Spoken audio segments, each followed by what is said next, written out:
Hello and welcome to my channel let's do classic DIY. आज मैं आपके साथ जो रेसिपी शेयर करने वाली हूँ वह रेसिपी बहुत ही टेस्टी और बहुत ही इंटरेस्टिंग है। इस रेसिपी को बनाने में खासियत यह है कि मैंने जो भी इंग्रेडिएंट यूज़ किए हैं वह सब हमारे पास घर में अवेलेबल होंगे, क्योंकि मेरा मकसद हमेशा यही होता है कि जो कुछ घर में मौजूद हो या जो कुछ हमारे पास है उसी से हम कैसे इंटरेस्टिंग रेसिपीज बना सकते हैं या टेस्टी रेसिपी बना सकते हैं। तो इसके लिए इसी तरह की इनोवेटिव इंटरेस्टिंग रेसिपीज के लिए मेरे चैनल को सब्सक्राइब कर लीजिए। और इसके पहले कि हम हमारी रेसिपी स्टार्ट करें, लाइक बटन दबा दीजिए, क्योंकि आप रेसिपी में इतना खो जाते हैं कि मेरे चैनल को लाइक करना भूल जाते हैं। तो चलिए आज की इंटरेस्टिंग रेसिपी स्टार्ट करते हैं।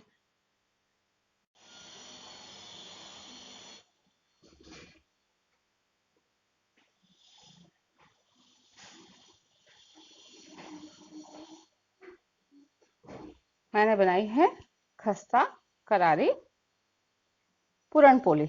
ये टूट रही है, जितना जितना मतलब इतनी सॉफ्ट है, इतनी बढ़िया है कि इसका क्रस्ट भी बहुत अच्छा है, स्टफिंग बहुत प्यारी है और बनी हुई बहुत टेस्टी है। तो आज मैं आपको पूरन पोली ही बनाना बता रही हूँ। चलिए बनाते हैं पूरन पोली। पूरन पोली बनाने के लिए चने की दाल, 2 कटोरी चने की दाल 6 घंटे के लिए पानी में भिगो के रखी है। फूल गई बहुत अच्छी तरह से। अब इसको हम कुकर में डाल के बॉईल करने के लिए रख देते हैं। इसमें पानी उतना डालेंगे डबल क्वांटिटी में, जितनी हमने दाल ली है उससे डबल क्वांटिटी में हम पानी डालेंगे।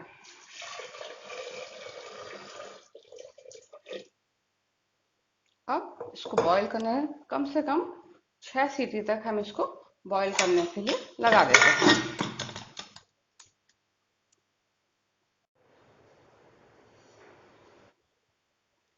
चने की दाल बॉईल हो गई है, इसको मैंने ड्रेन कर लिया है। इसमें जो एक्सेस वाटर है वह निकाल दिया है।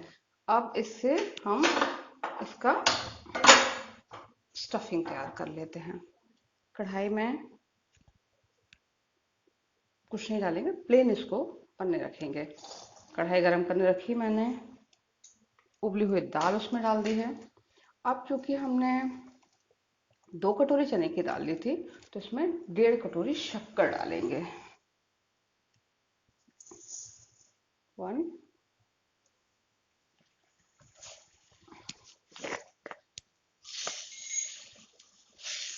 आधी कटोरी।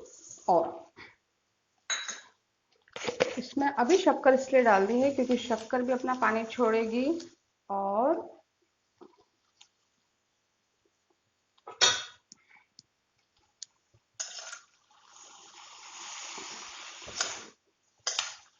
चने की दाल में भी अपना पानी है, तो दोनों मिलके अभी काफी डाइल्यूट फॉर्म में हो जाएंगे। इनको धीमी आंच पर हम पकने देते हैं। तब तक हम अपनी इलायची और एक जायफल का टुकड़ा कूट के रखते हैं।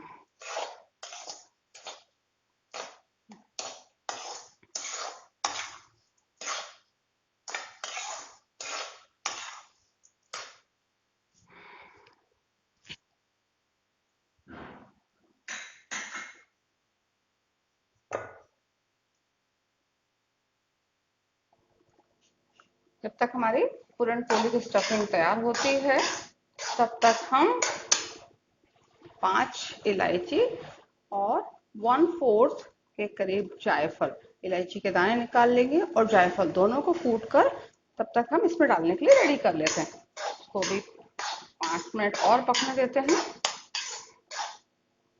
क्योंकि शक्कर भी अपना पानी छोड़ रही है और जो चने की दाल है उसको भी बॉईल करते वक्त जो पानी है उसमें वह भी बाहर निकल रहा है, तो वो दोनों को पकने में 5-10 मिनट और लगेगा। तो पकने देते हैं तब तक हम अपना डो भी तैयार कर लेते हैं। पूरन पोली का डो तैयार कर लेते हैं। उसके लिए 1 कटोरी मैदा लेंगे और उतनी ही क्वांटिटी में हम आटा भी लेंगे।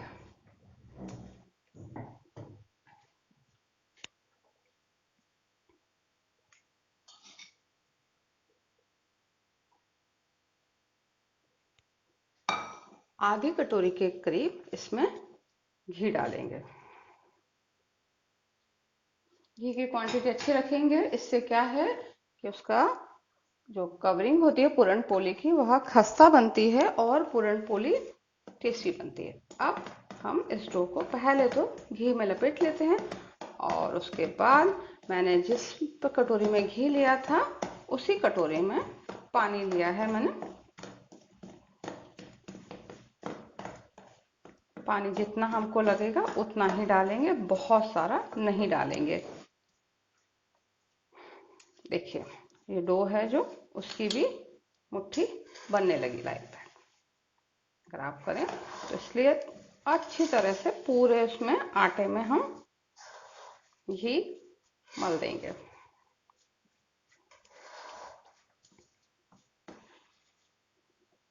अब थोड़ा थोड़ा पानी डाल के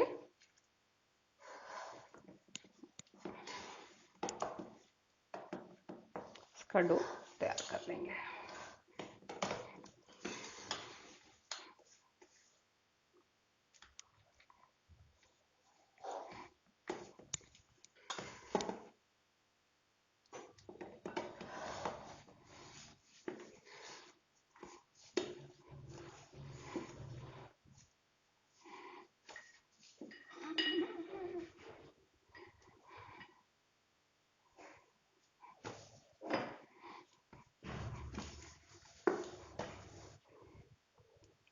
थोड़ा सा हाथ में पानी और लेके आटे को रेडी कर लेते हैं। ये बहुत बढ़िया से डो तैयार हो गया हमारा। और हमारा डो रेडी हो गया है, हम इसको आधे एक घंटे के लिए रेस्ट करने के लिए रख देते हैं। फिर उसके बाद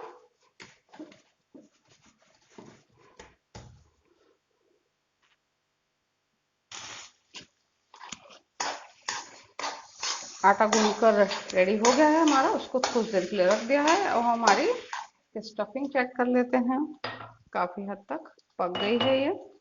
अब ये जो जायफल और इलायची जो कूट कर रखी है मैंने वो डाल देती हूँ।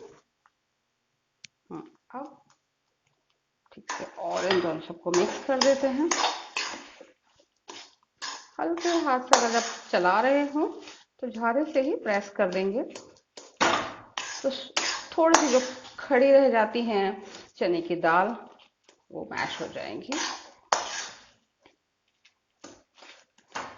चने की दाल का कलर कितना प्यारा आ गया है और बिल्कुल स्मूथ टेक्सचर हो गया है। हल्के हाथ से दबाते हुए उसको पकने दीजिए।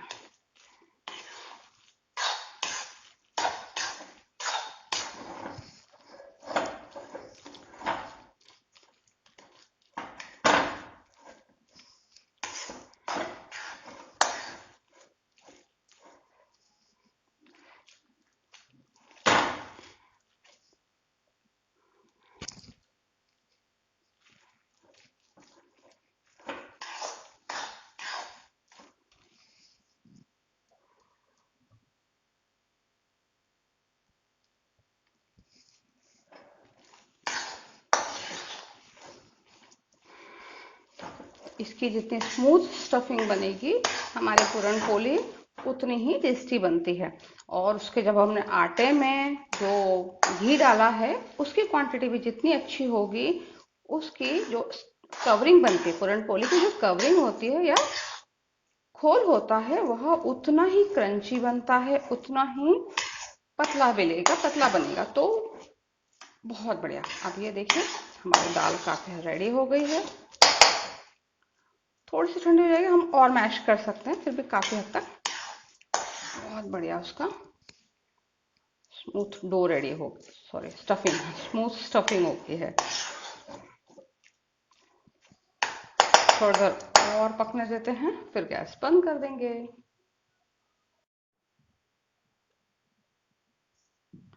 इसकी स्टफिंग इतनी स्मूथ हमने बना ली है कि जो उसमें दाल है वह पूरी तरह से मैश हो जाए इस तरह से। अब हम इसके पूरण पोली बनाते हैं। आटे को भी रेस्ट करते हुए 2 घंटा हो गया है, तो अब हम इसकी पूरण बेल लेते हैं।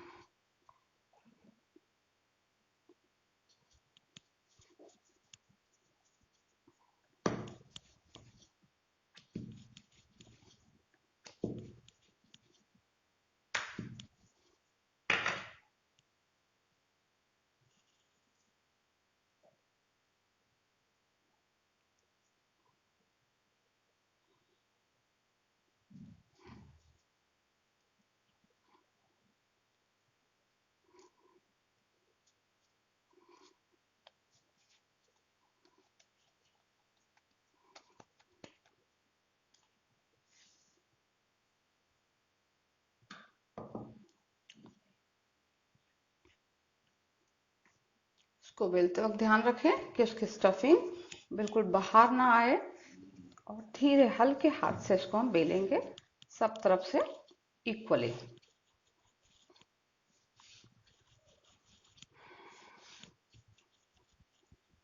रेडी है। इसके लिए जो हम पेड़ा यूज करते हैं वो बहुत छोटा, एक जो नींबू के साइज का, छोटा नींबू का साइज जो होता है उतना ही बड़ा लेते हैं, और स्टफिंग उसमें ज्यादा डालते हैं।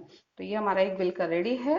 अब मैं दूसरा भी आपको बेल के बता देती हूँ, इसको हम बाद में सेकेंगे। इसको मैं थाली में शिफ्ट कर देती हूँ, थाली में रख देते हैं, और हम एक और बना लेते हैं, उसके बाद इसको सेक लेंगे। इसकी जो लोई है अच्छी बड़ी बेल है, इससे क्या है उसके अंदर स्टफिंग, जितना अच्छा स्टफ होगा उसका टेस्ट उतना अच्छा आएगा। पहले इसको भी राउंड राउंड बना लें अच्छी तरह से गोल। काफी रखने के बाद सब तरफ से उसको सील कर दें अच्छी तरह से। अब हम बेल लेंगे इसको।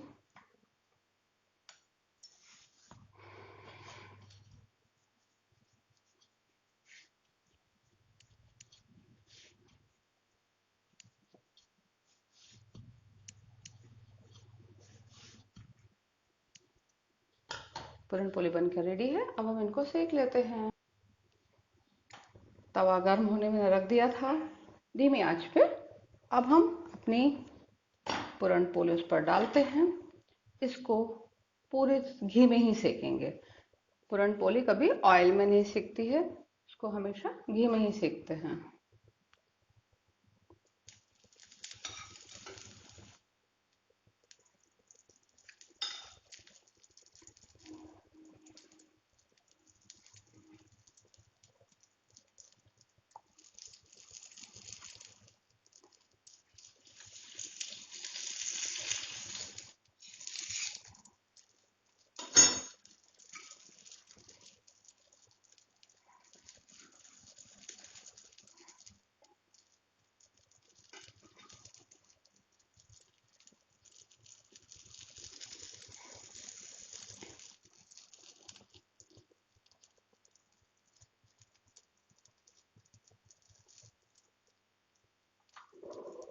पूरन पोली हमेशा धीमी धीमी आंच पर सेकना है। उसको सेकने में कोई जल्दी नहीं करना है, आराम से सेकने देंगे उसको।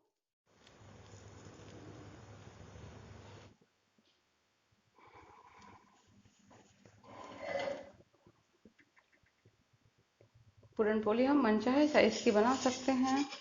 अब ये चूंकि सॉफ्ट होती है, इसको टर्न करते वक्त ध्यान रखिए कि धीमे हाथ से टर्न कीजिए। अब घी लगाकर सेक देते हैं हम इसको। पूरन पोली घी में ही सिकती है, इसमें ऑयल यूज नहीं होता है।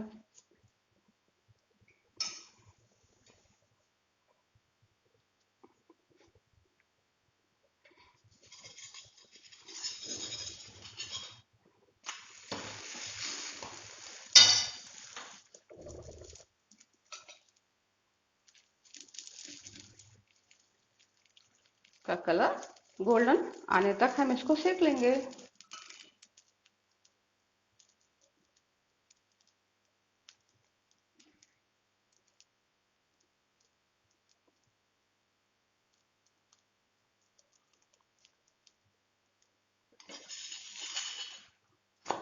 देखिए एक साइड से बहुत अच्छी तरह सिक गई है। मतलब घी जितना भी यूज करें उतना ही कम है।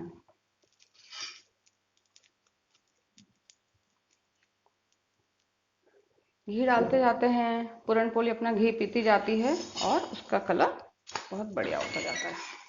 इधर से बहुत सुंदर कलर आ गया उसका। इस तरफ भी घी लगा देती हूँ मैं, दोनों साइड से सिक गया है।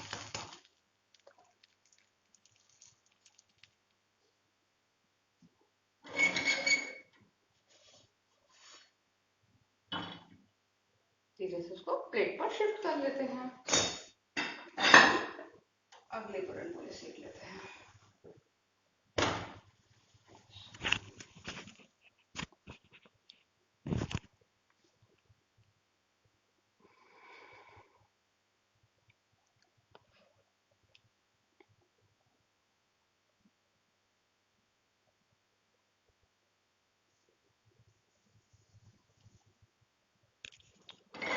इसको टर्न करते वक्त ध्यान रखिए, बहुत धीमे से टर्न करना, क्योंकि इसको टूटने में टाइम नहीं लगता है बहुत जल्दी से, क्योंकि अंदर में स्टफिंग इतनी ज्यादा भरी रहती है कि वो टूट जाती है।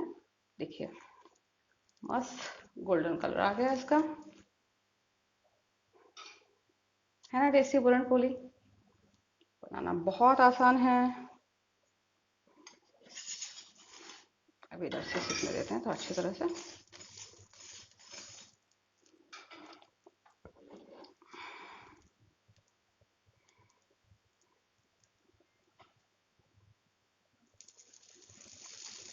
कई बार सेकते वक्त टूट भी जाए तो कोई बात नहीं, हम उसको ये इस तरह से सॉफ्टली टर्न करेंगे। देखिए फिर भी कहीं ना कहीं हो ही जाता है, तो कोई बात नहीं, धीमे आंच पे सब तरफ से प्रेस करते हुए उसको हम रेडी कर लेंगे। तो थोड़ा कच्चा था, मुझे ज़्यादा नहीं लगाना चाहिए था, फिर भी बस ये हो गई रेडी हमारी। एक साइड से और सेक लेते हैं, फिर हम इसको प्लेट में शिफ्ट कर लेंगे।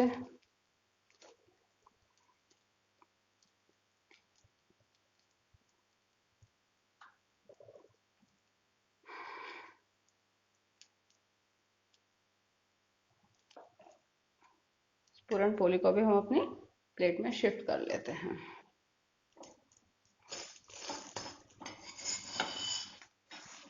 देखिए बहुत बढ़िया हमारे पूरण पोली रेडी है खाने के लिए।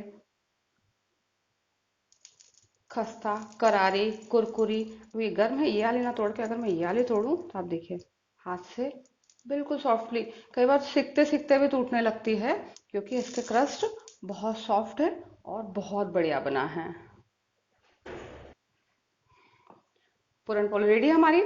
ये टुकड़ा मैंने तोड़ा था क्योंकि मैं दिखाना चाहती थी कितनी क्रिस्पी बनी है। एक बार और तोड़ के दिखाती हूँ, हाथ लगाते ही टूट रही है। इससे पता चलता है कि हमारी पूरण पोली बहुत क्रिस्पी, बहुत खस्ता, इसको ये भी टूट रही है। तो एक बार रेसिपी देख के बिल्कुल बनाइए, बहुत टेस्टी बनती है। मेरे घर में तो सबको बहुत पसंद है, बच्चों की तो बहुत फेवरेट है। जब चाहे बना दो उनके लिए, वो खाने के लिए रेडी रहते हैं, क्योंकि बनती ही इतनी टेस्टी है कि एक बार बना कर देखिए। रेसिपी भी बहुत सिंपल है।